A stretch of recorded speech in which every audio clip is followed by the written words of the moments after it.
Imagine bleeding 20 years for a company only to be erased in seconds by a ruthless AI algorithm.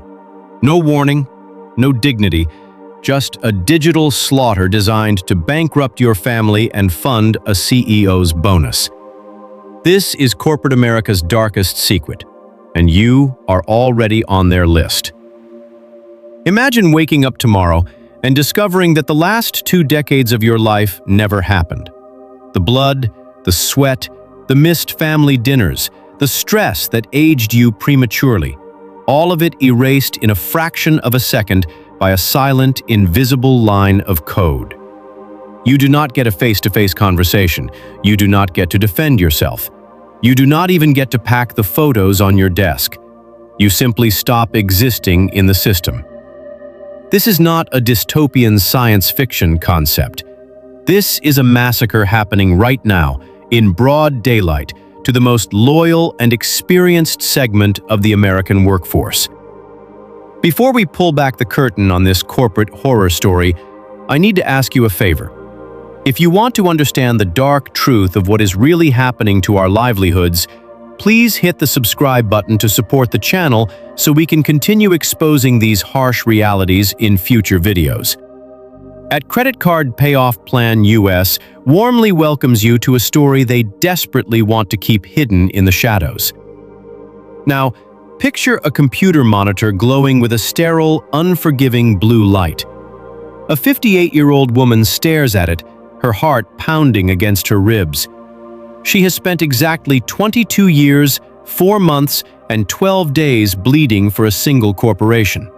She knows the company's inner workings better than she knows her own extended family. But her end does not come with a handshake, a gold watch, or even a basic display of human dignity. It comes at 8:03 a.m. on a Tuesday in the form of a revoked system access token. Her login credentials, the digital keys to her entire life's work, simply vanish into the ether.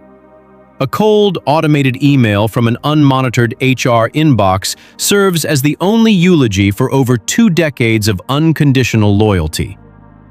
Miles away, a 59-year-old senior project manager sits paralyzed in his idling car in the company parking lot. His security badge, swiped against the turnstile just moments ago, flashed an angry, definitive red. The metallic beep of rejection echoes in his ears like a gunshot. He physically built the very infrastructure the company operates on, pouring his youth into their foundations. Yet today, without a whisper of warning, he is treated like a trespassing intruder. Then there is the 52-year-old operations director. She logs into a barren Zoom room, expecting a routine morning check-in. Instead, she is ambushed by a 28-year-old human resources representative and a manager she has known, trusted, and mentored for a decade. With dead eyes and rehearsed corporate speak, they inform her she is being placed on a performance improvement plan. Her stomach drops into an endless void. She knows exactly what this is. It is not an improvement plan. It is a corporate death warrant wrapped in sanitized legal jargon. Make absolutely no mistake about what you are hearing. These are not isolated incidents. These are not random casualties of a fluctuating market or a tough fiscal quarter. What we are witnessing is a silent massacre, a mass psychological trauma systematically inflicted upon the American workforce's senior demographic. It is a brutal, algorithmic purge executed in cold blood by executives who view human lives, mortgages, and families as mere variables in a mathematical equation. Welcome to the terrifying era of the spreadsheet layoff. To truly understand this brutality, you must force yourself to step inside the mind of the modern chief financial officer. To them, your decades of loyalty are just a paper asset, entirely worthless in a high-interest rate environment. Look at Sarah, a 55-year-old marketing director making $160,000 a year. She possesses invaluable institutional knowledge, unparalleled leadership skills, and a proven track record that has generated millions for the company. But when the CFO runs his ruthless return on investment matrix, he doesn't see Sarah's humanity or her immense value. He sees a lifetime value trap. He calculates that by liquidating Sarah, he can immediately hire 3 24-year-old junior marketers at $50,000 each. These juniors possess absolutely no institutional knowledge, but they are hungry, desperate, and easily manipulated into working 70-hour weeks without uttering a single complaint. To the sociopaths in the boardroom, this is a masterful optimization of resources. To the rest of society, it is a deadly game of Jenga, where the vital foundation of experience is violently yanked out to stack cheap blocks at the top. Inevitably, it leads to a structural collapse, but the executives will have cashed out their massive bonuses long before the tower falls. But these corporations face one inconvenient hurdle: the Age Discrimination in Employment Act. You cannot legally fire someone simply because their hair is turning gray. Therefore, human resources must deploy its ultimate, most sinister weapon. They execute a campaign of prolonged psychological warfare designed to legally bypass federal law. Behind closed doors, they call it building a file. The performance improvement plan is the equivalent of a corporate margin call. When they decide your return on investment has dropped, they call in the debt of your employment. But instead of just firing you outright and risking a massive lawsuit, they orchestrate a campaign of profound, mind-altering gaslighting. Suddenly, Sarah's manager begins to assign her mathematically impossible deadlines. Projects that require weeks of deep work are aggressively demanded in days. Her budget and resources are quietly siphoned away in the dark. Her emails are scrutinized under a microscope. Minor, insignificant typos are documented in her official file as severe attention to detail failures. During one-on-one meetings, her manager will express fake, sickening concern, slowly eroding Sarah's grip on reality, making a highly competent, brilliant professional actually believe she has suddenly become incompetent. It is a highly calculated, malicious strategy of humiliation. The ultimate goal is to make the work environment so profoundly toxic, so emotionally suffocating, that the employee either quits voluntarily, saving the company the cost of a financial oxygen tank known as severance pay, or fails the rigged performance plan, granting the company airtight legal cover for a swift termination. They are sawing off a leg to save a life, except it is your leg, and it is their life. By the time Sarah finally signs her termination papers with a trembling hand, her confidence is entirely shattered. She has been systematically destroyed from the inside out by the very entity she sacrificed her youth to build. But the devastating psychological warfare Sarah endured inside the corporate walls is merely the preamble to the agonizing reality waiting for her the moment she steps outside. When the severed professional finally picks up the pieces of their shattered ego and ventures back into the modern job market, they are met with a chilling, dystopian silence. For decades, these older workers were told that experience was the ultimate currency, that their hard-earned wisdom, crisis management skills, and industry connections would make them invaluable assets wherever they went. That was a magnificent lie. The modern hiring landscape is not run by humans seeking human ingenuity. It is guarded by the cold, unfeeling gates of applicant tracking systems. These AI-driven algorithms are quietly, implicitly programmed to filter out anything that hints at an older demographic. A 56-year-old former director sits at his kitchen table at 2 a.m., the glow of his laptop illuminating the deep lines of exhaustion on his face. He tailors his resume for the 100th time. He removes his graduation dates, He deletes the first 10 years of his formidable career history, essentially erasing a decade of his own life just to appear younger, cheaper, and less threatening to a 30-year-old hiring manager. He clicks submit, and his lifetime of expertise falls into a digital black hole. There is no rejection letter. There is no feedback. There is only the agonizing echo of absolute irrelevance. This is the great financial hemorrhage of the twilight years. While the days turn into weeks and weeks bleed into agonizing months, the bills do not stop. The mortgage on the family home still demands its pound of flesh.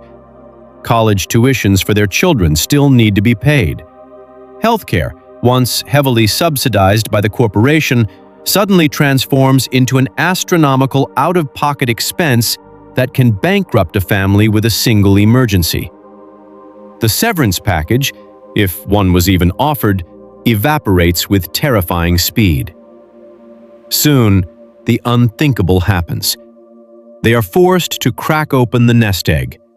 They begin liquidating their 401ks, taking massive tax penalties just to keep the lights on. Watching the retirement they sacrificed their youth to build vanish before their very eyes. This is not a mere career transition. It is an economic freefall. Society tells them to just go drive an Uber, to swallow their pride and take a job at the local big-box retailer, as if stripping away a lifetime of professional dignity is a simple, casual adjustment. They are caught in a brutal paradox. They are vastly overqualified for the survival jobs that could pay for their groceries, yet deemed entirely obsolete by the corporate world that actually matches their skill set. They become financial ghosts, haunting the fringes of an economy that has decided their expiration date has passed, completely invisible to the politicians who boast about historically low unemployment rates. Those statistics do not count the thousands of senior professionals who have simply given up, broken by a system that actively refuses to let them participate. While these seasoned professionals drain their life savings just to survive, the architects of their misery are reaping unprecedented, astronomical rewards. To understand the sheer scale of this betrayal, we must look up toward the penthouse suites, where human suffering is magically transmuted into shareholder value. The slaughter of the senior workforce is not a tragic accident of a struggling economy. It is a highly orchestrated wealth transfer mechanism driven by the insatiable greed of private equity firms and activist investors. We are living in an era of financialized capitalism, where a company's actual product or service is entirely secondary to its stock price manipulation. When a corporation announces a massive restructuring phase or an agile transformation, they are speaking in code. The market knows exactly what these sanitized buzzwords mean. They are going to butcher the most expensive tier of their payroll. The moment the layoff announcement hits the wire, Wall Street applauds. The stock price surges. Institutional investors celebrate the newfound margin expansion. And sitting at the center of this bloodbath is the chief executive officer, whose compensation package is directly tied to those very stock performance metrics. By firing 5,000 senior employees, the CEO artificially inflates the company's quarterly earnings, triggering a multi-million-dollar performance bonus for himself. He is quite literally being handed a fortune as a direct reward for destroying thousands of families' livelihoods. This is a profound moral failure disguised as fiduciary duty. The executives will cite macroeconomic headwinds, inflation, and the necessity of integrating artificial intelligence as the unavoidable reasons for the mass terminations. They will claim they had to make the hard choices to ensure the survival of the business. Yet those hard choices never seem to affect the boardroom. You will never see a company suspend its massive stock buyback programs to save the jobs of the 50-somethings who built their infrastructure.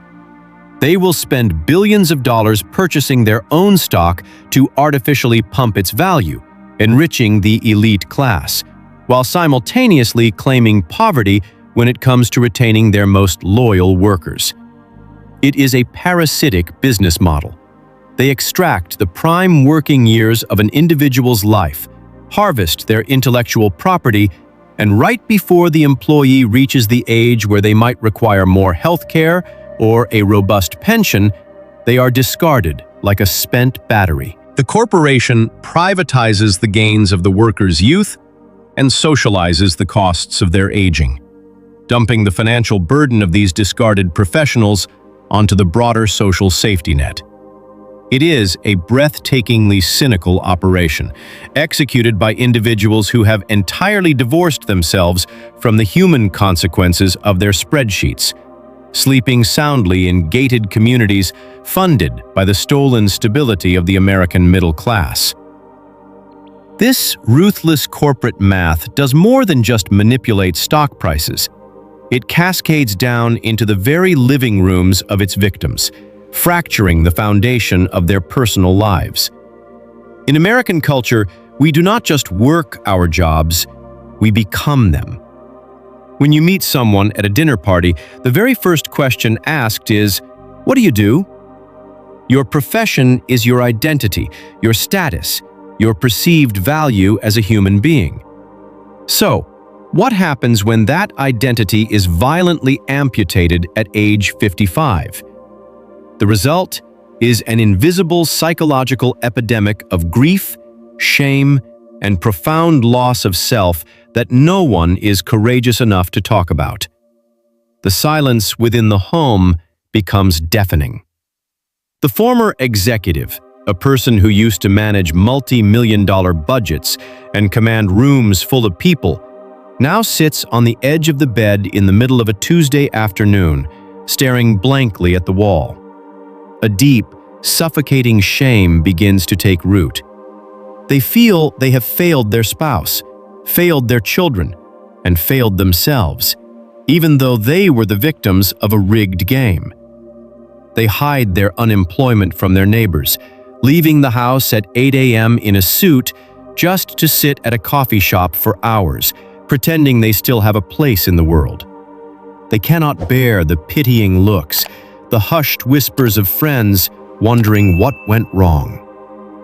This chronic, unresolved stress wages a literal war on the aging body. This is not the resilient stress of a 20-something pulling an all-nighter. This is a deeply toxic physiological terror. Cortisol levels remain perpetually elevated. Blood pressure spikes.